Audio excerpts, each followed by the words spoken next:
Hello everybody and welcome to Coffee Tip Wednesdays, where my idea is to help you provide you little tips every week to help you make cafe quality coffee at home. In this video, this is part 2 of our series on light roast versus dark roast, and today we're getting into the ideas, where did dark roast come from anyways? These are really bad examples because they're both not dark roasts, so I wouldn't consider them traditional dark roasts. But let's, we actually should have used, what I should have brought is actually some coffee from the Green Mermaid, i.e. Starbucks. I should have brought them because they're a great example of why you may want to roast a coffee a little bit darker and kind of how the trend of darker coffee started. So let's go back to the Green Mermaid example. Why is it that a large coffee manufacturer like Starbucks or one of the other big chains might want to roast a coffee a little bit darker than, say, a specialty coffee roaster would? And it comes down to just sheer volume. So if you can imagine the millions and millions of pounds of coffee that Starbucks goes through every year, and their biggest thing is that they need to create consistency amongst every store. So if you go to a Starbucks in Prague or in Germany or in London or New York or Denver or LA, that you'll have that same experience.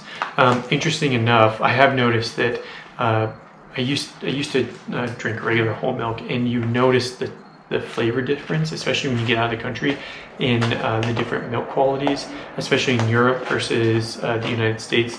The milk tastes really different. So it's kind of interesting that they have a very consistent coffee experience, but yet the milks you can really taste the difference in the milk. Anyways, that was a little bit of a squirrel moment.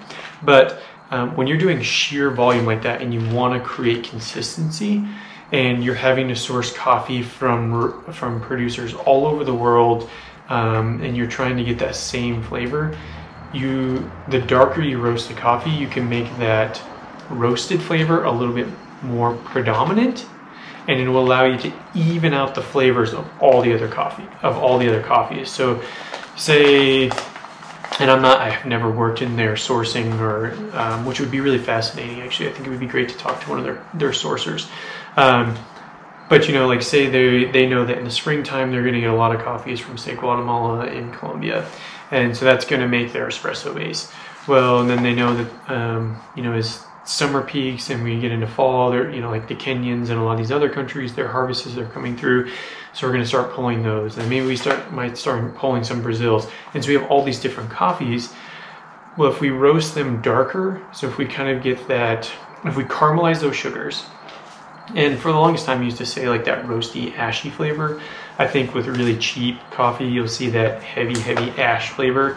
But I would say Starbucks, for the amount of volume they do a great job roasting and keeping a consistent flavor, because their roasters know how to caramelize those sugars to just enough degree to make it a consistent flavor with all the coffee that they're sourcing, so that you have the same experience from store to store. So that is one reason why you might want to roast a little bit darker, and why a big coffee cafe like a Starbucks or Dazbog or some of these other bigger chains would want to roast a little bit darker. Just the sheer volume just helps you to create a more consistent experience from store to store. So now let's get into the other aspect of it. So before coffee and again, this goes back to where I give Starbucks a lot of praise, because they kind of helped in my opinion, this is my personal opinion, I feel that they helped kickstart specialty coffee in America, and kind of helped, I think, maybe if it wasn't for them, we wouldn't have great roasters like my good friends over at Sweet Bloom or all the other amazing roasters across the country, because it opened Americans' eyes from this traditional canned coffee to a more coffee experience and fancier coffees, espressos and milk-based drinks, and my absolute favorite, the traditional cappuccino, which I feel is just like the nectar of the gods. So when you have the perfect amount of milk and espresso, it's just like the greatest drink. But we probably wouldn't have that without them. So again, a lot of people always ask me that question: do you hate these bigger roasters like Starbucks? Do you not go to Starbucks? And actually no. I kind of really appreciate everything that they've done for the industry, and I've actually always said that if I was going to open my own cafe, I would try to find one next to a Starbucks. because you'd see a lot of that coffee traffic, might kind of feed over into your store, and really would be different. We would have a different customer and a different market segment, so I feel like we could kind of benefit each other. Anyways, again, another squirrel moment. But so before this kind of advent of specialty coffee and really taking pride in the coffees we were producing and serving to customers, really it was, there was not as much care taken at the farm. So we're not picking just the ripe cherries. We're picking any cherry on the tree, whether it's rotten, whether it's unripe, whether it's ripe. We're shaking trees and we're picking everything that's up on the ground. We're then milling it, and so we're getting a lot of what now we consider defects. So moldy beans, mold, bug, mildew, kind of all these different defects you can get in the coffee bean itself. Those are getting thrown into the roast and then roasted. So interesting, here's another topic, and this is another video I'll have to do in depth, and that's the Hawaiian coffee trade, because I actually went to the Big Island to kind of get some boots on the ground and understand the Hawaiian coffee trade, and why is it that especially coffee producers, you talk about Hawaiian coffees and they turn out they're not that good. So anyways, that's a whole nother video. But if you go to Kona, specifically Kona, you'll notice that like in some of the gas stations, you'll have these Kona blends. And what's happening is that actually, because the Kona name draws such a high price, those Kona coffee producers are taking those defects and they're selling them.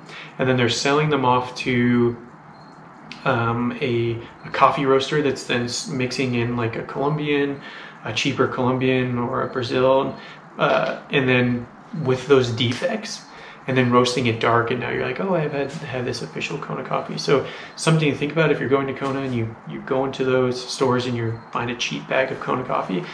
It's like A, it's likely blended, and B, it's likely got a lot of defects in it, and that's what the Kona side is, all the defects. And I actually went to a roasting facility and they showed me that, and like, yeah, we save all the defects and we sell them to this other roaster so they can have their Kona blend, Kona blend. Anyways, so if you have all those defects, if you are developing a coffee to let it speak, like we talked about in part 1, and then you're roasting it to those defected beans to that same level, you're going to taste that mold, you're going to taste that bug defect, you're going to taste all of those unripened beans, those foliar, all the things we talked about before, you're going to taste that. So when coffee was being first produced and kind of became a massive commodity, one way to get rid of those sour notes or those bad notes is just to roast it dark. Let's caramelize all the sugar.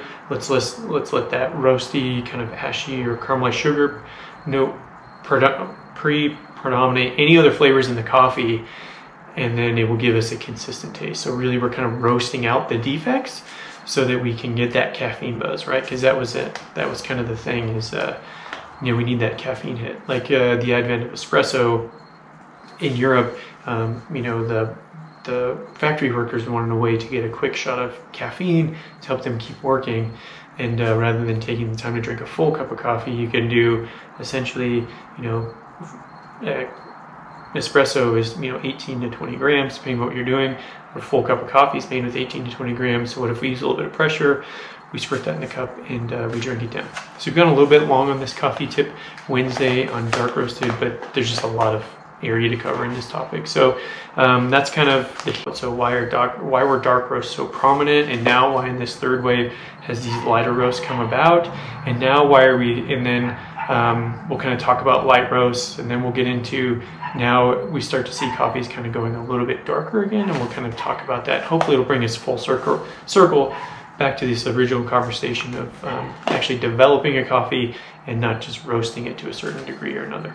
All right, and as always, if you like this video, click the little subscribe button, hit the little notification bell so you get notified for our next Coffee Tip Wednesday, and be sure to share it with your friends. The more people you share it with, the more content I can bring you and help you get better at making cafe quality coffee at home.